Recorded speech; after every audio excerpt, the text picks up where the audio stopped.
First off, I want to thank everybody for coming out, well, to the basement and watching or listening to my speech today. I know you guys had some stuff going on, but I really appreciate you guys coming down. Today, my speech is going to be on the topic of catch and release.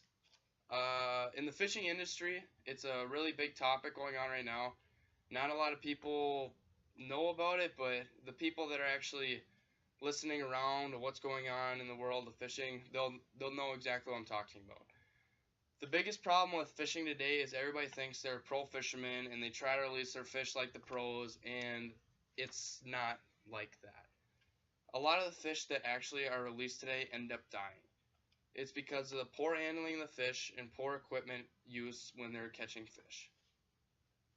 First off, I want to start off with the proper equipment you need to catch fish. If you're going to be going after a large caliber fish, use your large caliber rod. It's as simple as that. If you're going after muskellunge, don't use a crappie rod. I mean, if you're going to be going after crappies, use a crappie rod. By all means, that's what it's there for. If you're going to be going after muskies, use a muskie rod. You don't want to be fighting that fish for 30 minutes because by the time you get it to the boat and you're actually ready to unhook that fish and put it back in the water, you could do everything right at the boat, but everything leading up to the boat could cause that fish to die once it gets back into the water. So you want to make sure you have a rod, a reel, and line powerful enough that can hold the fish you're fighting so that once you get it to the boat quick enough that has not a lot of stress on the fish, that you can quickly handle it with care and get it back into the water. Another few tools that will help you be successful on catch and release is a few tools called jaw spreader, pliers, hook cutters, hook remover, and a net that is large enough for the fish you're going after. I'm going to start back at the top with jaw spreaders. Jaw spreaders are a tool with a spring-like mechanism in the back that helps open the fish's mouth. Specifically, you're going to use these when you're going after fish with large teeth, such as walleye, pike, muskies, anything else that's got some large teeth. You don't want to be sticking your hands in there, so that's what they're there for.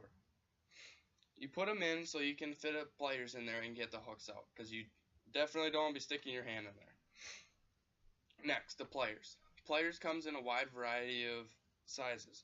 Long nose, short nose, and needle nose. There's also the hook cutters. Hook cutters are intended to use when you're removing hooks that are stuck in a fish's mouth. If they're too deep to pull out, leave them there, cut them. The fish's body will work it out eventually. Next, you want to use a net. When you're landing fish, don't try to flip them over the boat like the pros. Use a net, handle them with care, and if you can, leave them in the water. If they're too big to get in by your hands, just leave them in. Like muskies, if you can't pull them in, leave them in the water, unhook them in the net, and just dispatch them through the net. That way they can just swim off by themselves. Angle Unlimited said, this helps ensure continued quality fishing opportunities for the rest of your life. If people start doing this correctly, it can help fishing forever. As long as the fish are being handled with care, properly released, and they are living, the fishing opportunities are going to be endless. With 10,000 lakes in Minnesota, there's plenty of places to go practice your catch and release. Catch and release is a race. So when you get that fish, make sure you are racing to get it handled and back into the water. So you don't keep it out of the water too long, otherwise it's going to have a large mortality rate. A large case of this is happening right now on a lake up in northern Minnesota called Mille Lacs Lake.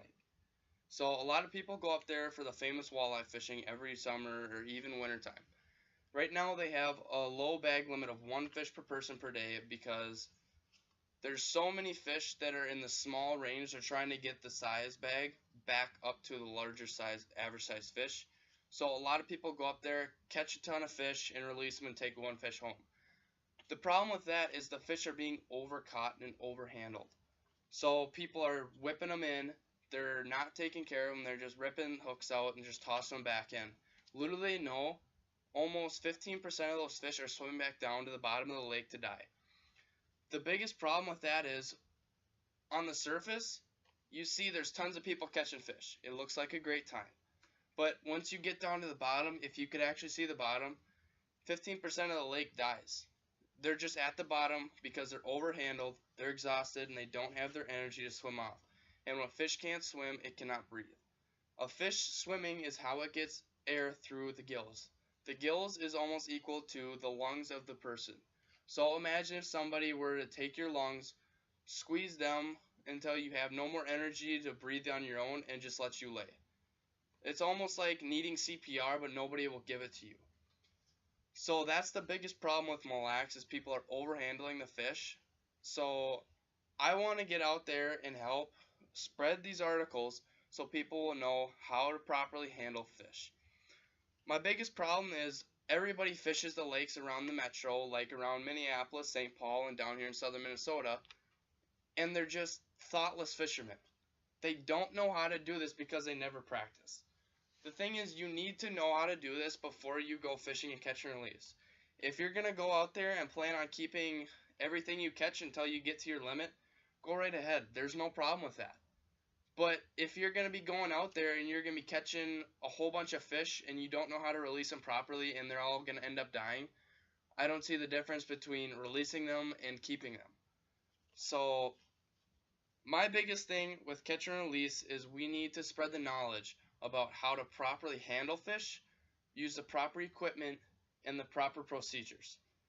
Thank you for listening to my speech. I hope you got the message on how to properly handle fish.